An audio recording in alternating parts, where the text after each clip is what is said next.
Sejam bem-vindos ao Mundo de Amanhã, esse curso do colapso à transição. Eu sou Jean-Claude, eu vou acompanhar você nessa trilha. E hoje o curso, que é o curso número 2, é um curso que vamos falar de energia. O curso passado foi sobre antropoceno e estamos já caminhando para o segundo capítulo chamado Energia, onde vai entender que toda essa evolução do antropoceno acontecer por função da energia. Agora vamos saber como estamos. Então lembramos que começamos a falar da Blue Marble, que é essa imagem, a mais famosa imagem da história da fotografia, que mostrou um novo olhar sobre o planeta Terra, e principalmente a sua fragilidade, a sua vulnerabilidade. Vimos que os sapiens estava sobrevivendo de uma maneira durante centenas de milhares de anos, de maneira bem clássica, digamos, à base de caça, à base de colheita e basicamente sobrevivendo, e que ele conseguiu, usando tecnologia, chegar a um certo nível de desenvolvimento que demorou esses 300 mil anos. E aí, de repente, em função da Revolução Industrial, conseguiu montar máquinas, essas máquinas usando energia, que começaram a fazer o trabalho no nosso lugar e com uma escala que não conhecíamos. E esse lindo pequeno moinho que fazia energia, de repente esse moinho se transformou via a evolução tecnológica, se transformou nessa usina de fazer energia, no caso energia elétrica, utilizando o carvão. E o pequeno vilarejo onde vivia um sapiens já evoluído, muito mais daqueles vilarejos nômades, já com fortificação, já com paredes duras. Então se transformou nessa metrópole de muitas pessoas morando juntas, tudo empilhadas dentro desses prédios e com um consumo de energia incrível. Então o antropoceno, essa fase onde o ser humano pisou a Terra, literalmente em todo qualquer espaço de toda a Terra, que não tem um ponto branco no mapa. E o antropoceno, então, é essa fase geológica onde o fator principal de mudança do sistema Terra é o ser humano. E o principal motivo que permitiu acontecer o antropoceno é uma energia barata e abundante. E isso se resume com duas principais curvas, uma de consumo de energia e uma de PIB. Então, você vê o consumo de energia depois de 1950, lembra a grande aceleração. Depois dessa data, exponencialmente crescimento de consumo de energia e basicamente nessa mesma data, 1950, exponencial crescimento do PIB mundial. Então, o que é importante entender é que existe uma correlação total entre PIB e energia. Todos os governos estão eleitos com a promessa de entregar um PIB crescente. Ou seja, quando eles prometem um PIB crescente, na verdade, eles estão imaginando que eles vão ter energia barata e abundante para sempre. Então, essa promessa que a gente vai questionar nessa aula. E principalmente, então, vendo, por exemplo, a matriz de consumo de energia do Brasil, a gente vê que é uma matriz que é dividida em dois polos principais, uma que é petróleo, petróleo, então consta por quase 1/3 da energia que usa no Brasil, e outro terço que é a energia hidroelétrica, Então toda a energia, toda a eletricidade que é produzida com barragem em cima de rios, que o Brasil é um país com uns rios e uma água abundante, por enquanto. Então, a gente tem que ver, vimos através desse gráfico de energia que energia fóssil é a energia que garantiu o crescimento do PIB mundial.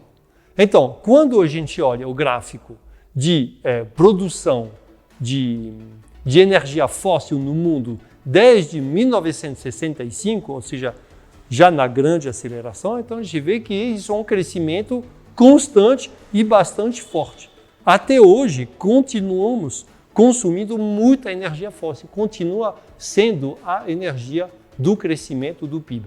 Vocês estão vendo que no finalzinho do gráfico tem uma queda, isso chama pandemia Covid, que trouxe uma diminuição, porque a economia mundial ficou parada há um tempo, mas já voltou a subir com toda a força. Então, se formos olhar as 3 energias fósseis principais, que é carvão, óleo e gás, a gente vai aprender algumas coisas específicas sobre cada uma delas. Então, primeiro o carvão. Para que serve o carvão do mundo? Principalmente ele serve, estão vendo, principalmente mais de 2/3 para a produção de eletricidade. Então, isso é um dado fundamental de entender. Significa que colocar carvão numa usina de produção de eletricidade, o calor, a queima do carvão faz uma turbina girar e essa turbina girando, como ela gira na produção de hidroeletricidade dentro de uma barragem, como ela funciona dentro de uma usina nuclear, que também vai usar toda essa energia produzida para girar uma turbina e gerar eletricidade, então usa carvão para produzir eletricidade.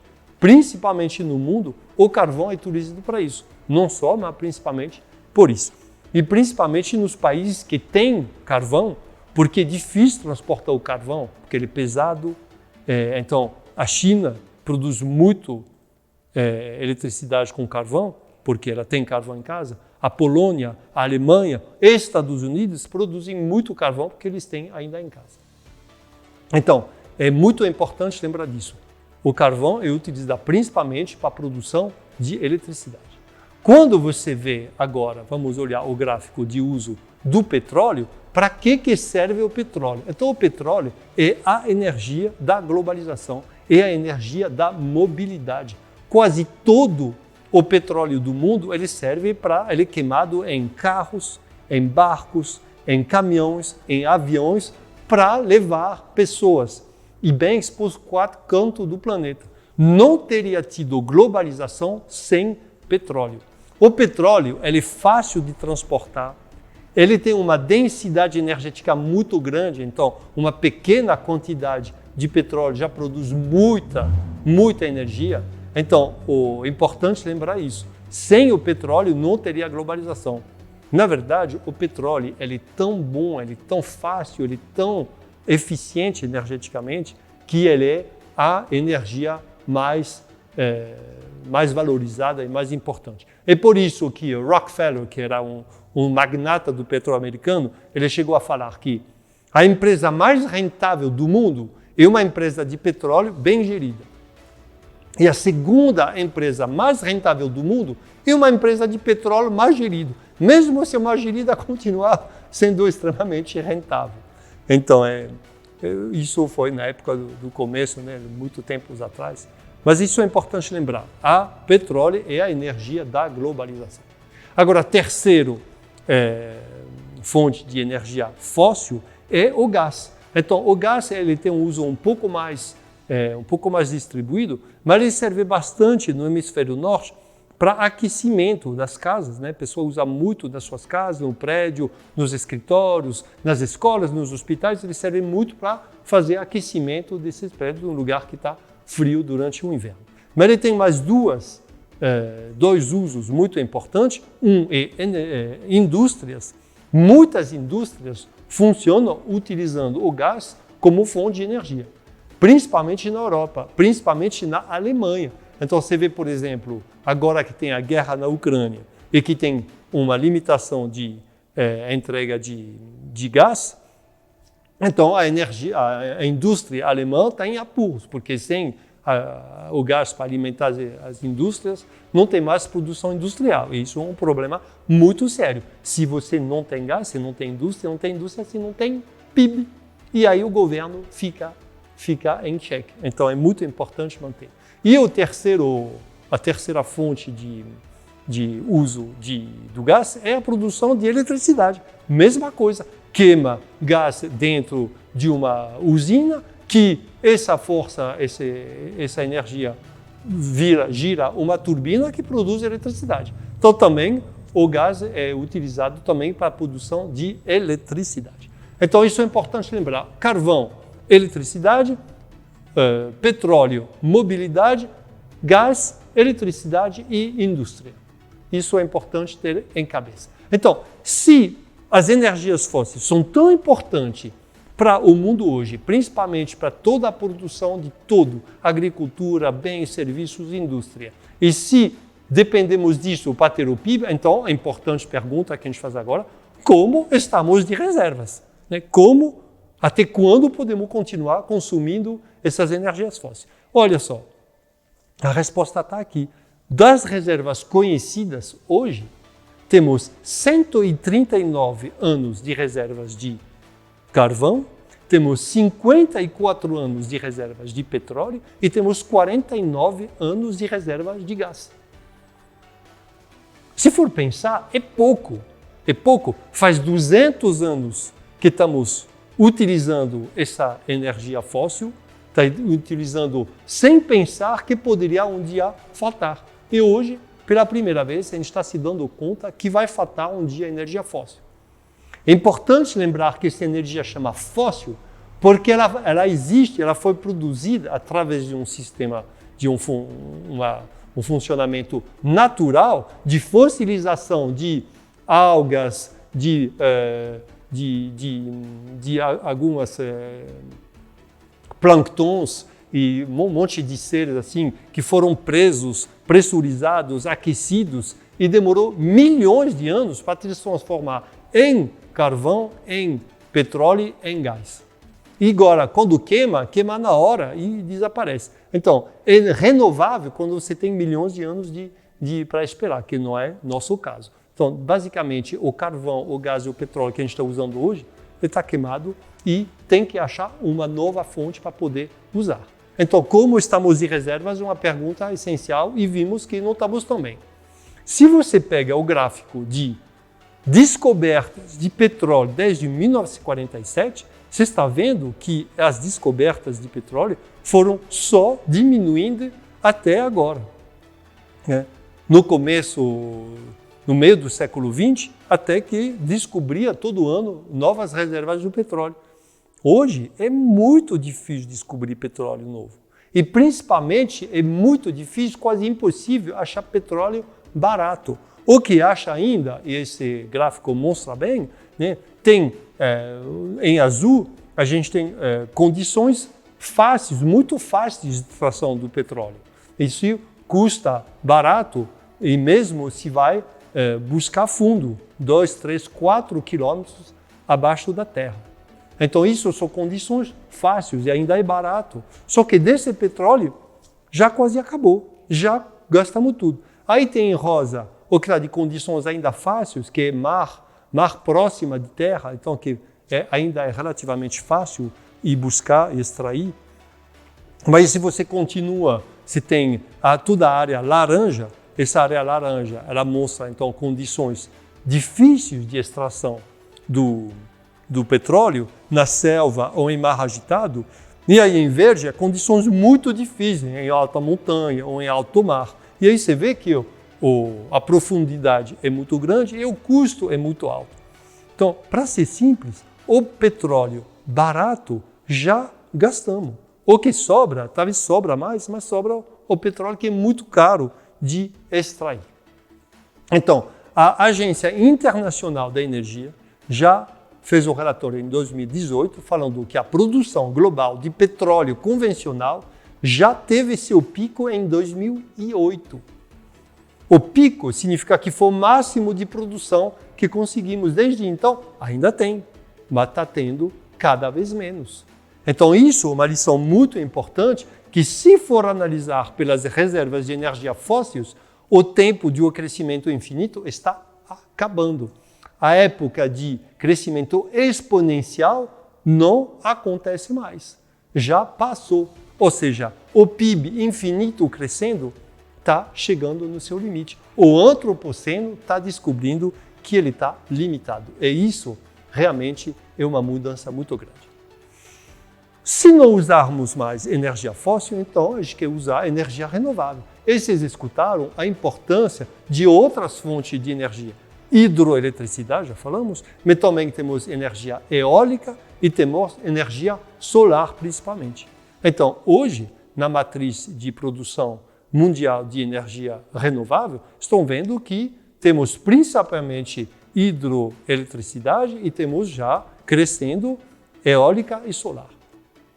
O problema é que quase todos os lugares do mundo que pode colocar uma indústria, uma energia hidroelétrica, já foram equipados. Não tem mais lugar para fazer. Ou seja, já chegamos no máximo da nossa produção de energia hidroelétrica.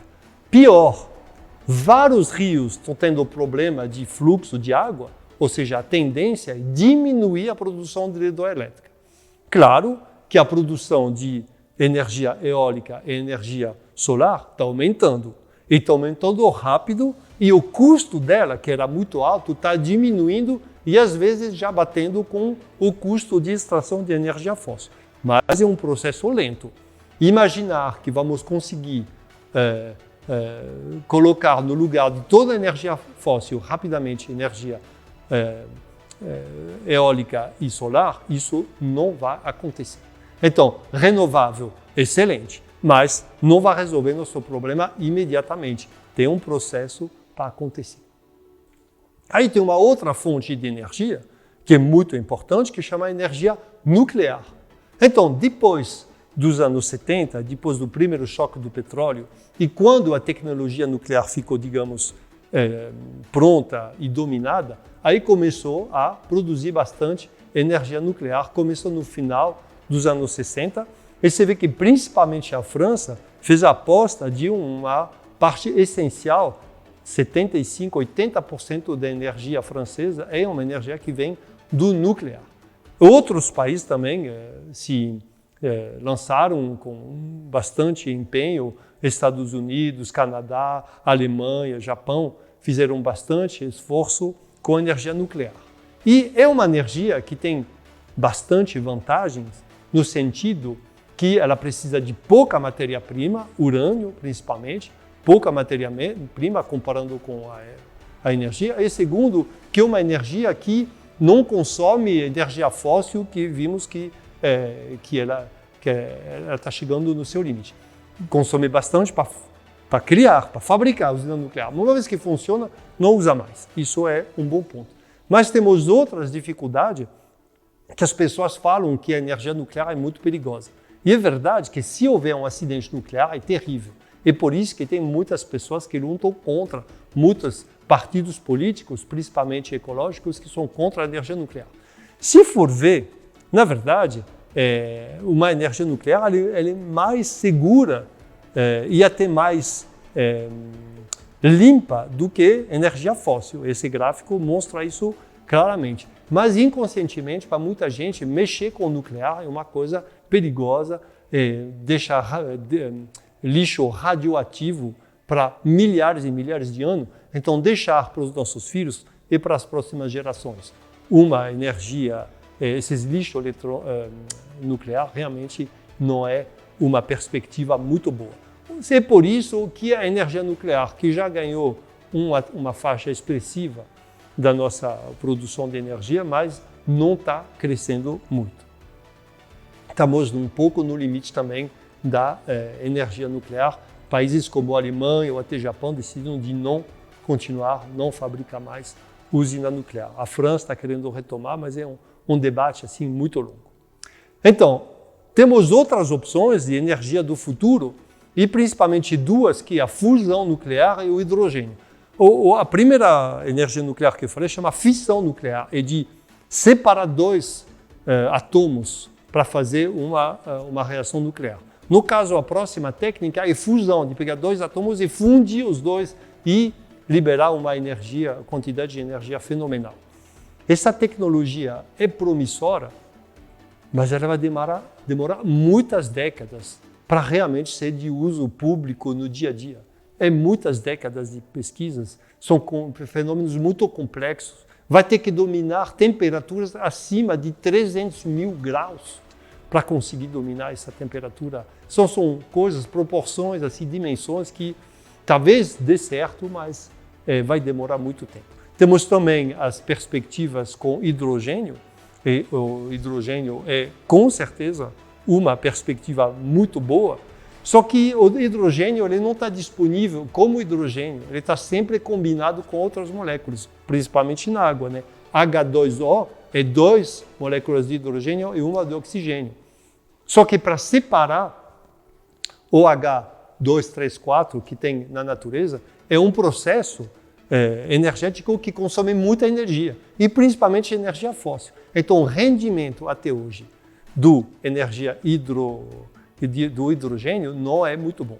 Está evoluindo, está melhorando, mas vai levar décadas para chegar no nosso uso público. Então, a gente está vendo que a gente está perdendo a possibilidade de usar energia fóssil. E a gente está com dificuldade com renovável e principalmente novas fontes de energia e o nuclear. Então, temos energeticamente uma ligação, lá, um ponto de junção que não está acontecendo. Bom, está na hora de resumir um pouco, então. Primeiro, o tempo da energia fóssil abundante e barata está acabando. Temos sinais claros, né? Por exemplo, o problema de fornecimento de gás devido à guerra da Ucrânia, problema geopolítica, problema de preço, já está aumentando. Então, esse tempo está acabando. A energia renovável ela cresce rapidamente, o custo abaixa, mas a escala é nada comparável com o que ofereceu até hoje a energia fóssil. Vai ser difícil fazer toda a globalização à base de energia renovável. A energia nuclear ela trouxe uma possibilidade muito boa, se concretizou, mas por causa de perigos, por causa de políticas, por causa de divergências sobre esse uso, a gente está vendo que ela não tem como muito futuro de crescimento. Vários países já decidiram parar com energia nuclear. E tem energia do futuro, pesquisas, realmente cientistas trabalhando, mas a maioria, as duas principais que a gente falou, vão demorar muito para serem disponíveis para o público. Ou seja, estamos assim chegando no mundo onde a energia vai ficar mais escassa. E como a energia é a base de alimentação do PIB, que é a base da sustentabilidade do nosso sistema, estamos provavelmente chegando num ponto delicado. Além do mais, que tem um novo capeta aparecendo aqui, que é o carbono, que vai ser o tema da nossa terceira aula. Depois da aula 1, antropoceno, 2, energia, a terceira vai ser o carbono. E eu vejo vocês lá. Muito obrigado.